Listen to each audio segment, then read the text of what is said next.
Halo teman-teman HWLab ID.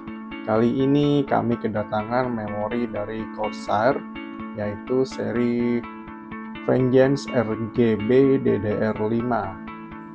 Speednya tertera di sini 6000 MHz atau 6000 MB transfer per second. Kapasitasnya 32 GB, 16 GB kali 2 tentunya. Dan yang menarik adalah di sini ada keterangan yaitu memori 4AMD ya, memori 4AMD. Tapi di pojok kanan bawah tertera bahwa memori ini support Intel XMP dan tentunya AMD Expo. Untuk spek sekilas sendiri bisa teman-teman lihat di sini, speednya 6000 MB transfer per second dengan tes latensi 30 ya. 30, 36, 36, dan 76 itu primary timingnya, dan di voltase 1,4 volt. Oke, coba kita buka ya boxnya.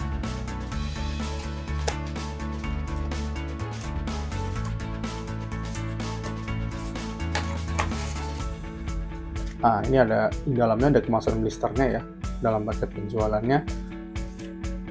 Oke, coba kita buka.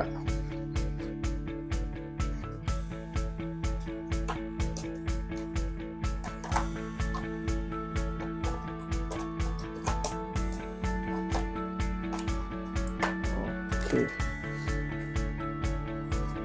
Nah, warnanya sendiri abu-abu ya, sesuai dengan yang di boxnya. Jadi secara desain sih saya suka ya, simple terus elegan dengan apa ya, motif yang minimalis begini. Oke sih menurut saya. Terus juga rasanya solid ya, si build quality-nya. Heatsinknya juga lumayan tebal, nggak tipis-tipis amat. Terus kelihatan kalau ada thermal pad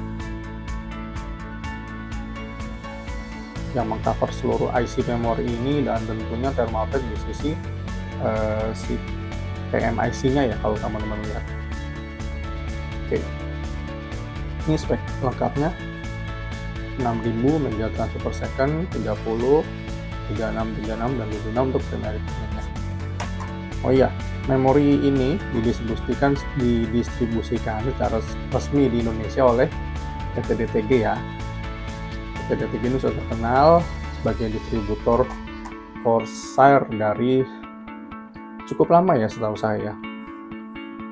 Oke, dan tentunya garansinya lifetime warranty. Next, akan kami coba memori ini untuk dites di platform AMD AM5 menggunakan motherboard B650 dari Gigabyte, yaitu B650 Aorus Tachyon, dan prosesor AMD Ryzen 9950X. Oke.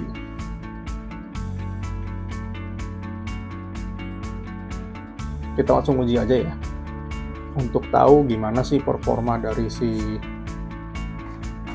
Corsair Vengeance RGB DDR5 ini, dan gimana kira-kira performanya kalau si memori ini di overclock ringan-ringan aja atau mild load ya. Kita coba bersama, nanti kita lihat akan seperti apa kemampuannya. Oke.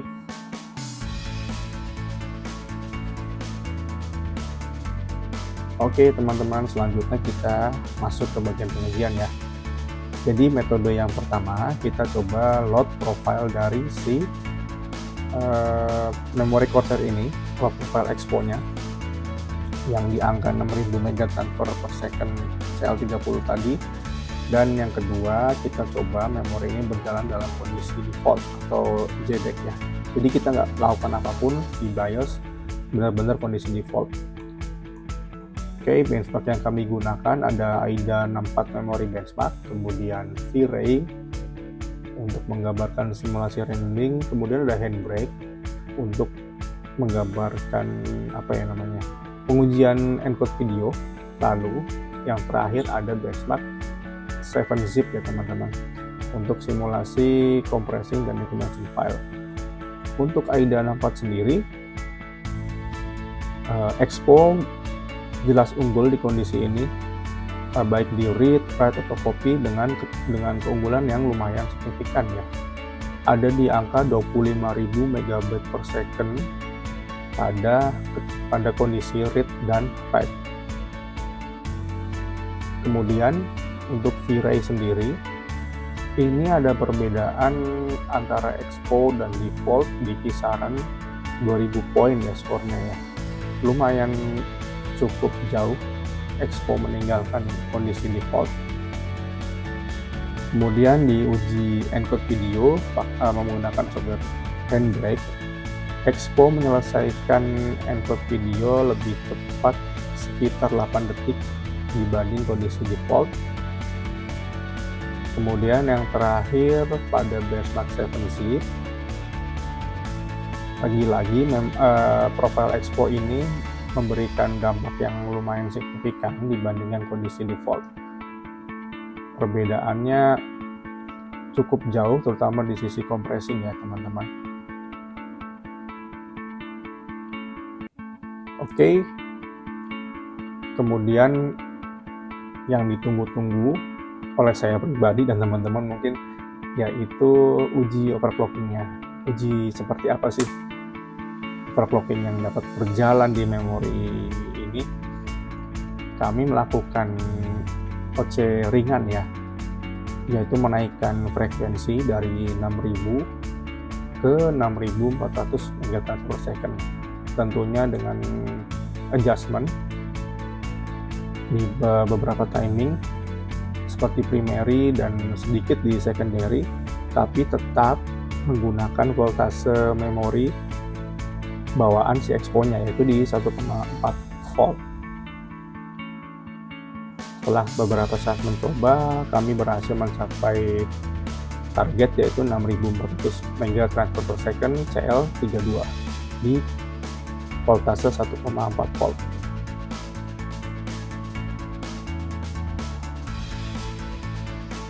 Nah, hasil OC tadi kami coba ukur kembali dan kami coba bandingkan dengan hasil benchmark kami sebelumnya, dan ya hasil OC dari memori ini tentunya kalau kita lihat di grafik seperti di AIDA memori ini berhasil mengungguli profile Expo tadi dengan angka yang cukup jauh. Begitu juga di software-software lainnya seperti V-Ray, Handbrake, dan 7zip. Semuanya memberikan keunggulan ya untuk kondisi OC-nya dibanding Expo. Nah, OC ke angka 6400 MT transfer CL32 ini tergolong cukup safe ya, karena kita nggak menaikkan voltase memori, hanya di 1,4 volt, dan itu relatif aman untuk kondisi memori ini ya. Oke, selanjutnya kita coba lagi overclockingnya sejauh apa memori ini dapat melaju jika sebelumnya kita berhasil mencapai angka DDR5 6400 CL32.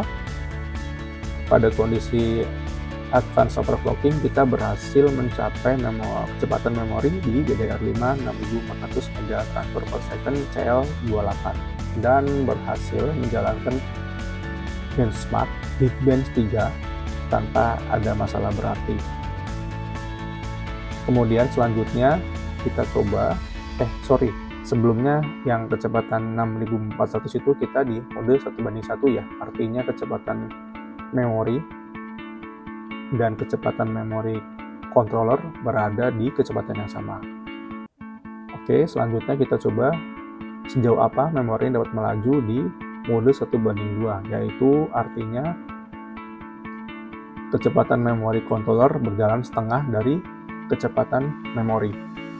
Dan kami berhasil mencapai kecepatan DDR5 8000 MT transfer per second CL36. Dan lagi-lagi memori ini berhasil menjalankan benchmark Geekbench 3 tanpa ada masalah berarti. Oke, setelah kita coba bersenang-senang dengan memori Corsair ini, kita lanjut ke bagian closing ya. Yang pertama, untuk siapa sih memori Corsair ini? Tentunya buat teman-teman yang udah punya platform Intel atau AMD atau berencana pakai platform Intel dan AMD, bisa pakai memori ini karena memori ini dilengkapi Profile Expo dan XMP. Tapi yang menjadi highlight adalah kenapa Corsair memberikan keterangan di boxnya dengan keterangan memory for AMD. Itu terpampang jelas di box, memory for AMD, dan menurut kami itu bukan tanpa alasan, karena seperti yang kita sudah ketahui bersama pada platform AMD AM5, khususnya Ryzen 7000 series dan 9000 series, AMD sudah memberikan keterangan bahwa konfigurasi yang optimal untuk platform mereka adalah di frekuensi DDR5 6000 MB transfer per second. Hal ini menjadi wajar karena menurut kami semua memori controller Ryzen 7000 dan 9000 series akan mampu menjalankan frekuensi DDR5 6000 tanpa masalah berarti. Dan dengan adanya Profile Expo, teman-teman hanya perlu mengaktifkan profilnya di BIOS tanpa harus repot-repot melakukan berbagai setting yang berpotensi untuk menyebabkan ketidakstabilan pada PC teman-teman. Oke, kemudian untuk potensi overclockingnya sendiri dari produk ini cukup baik.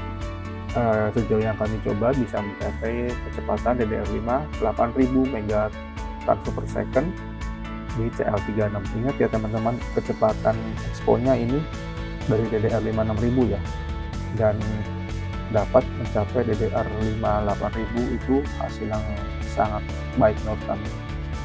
Oke, sekian dulu review dari HW Lab ID. Next kita bakal ketemu lagi di review kami selanjutnya.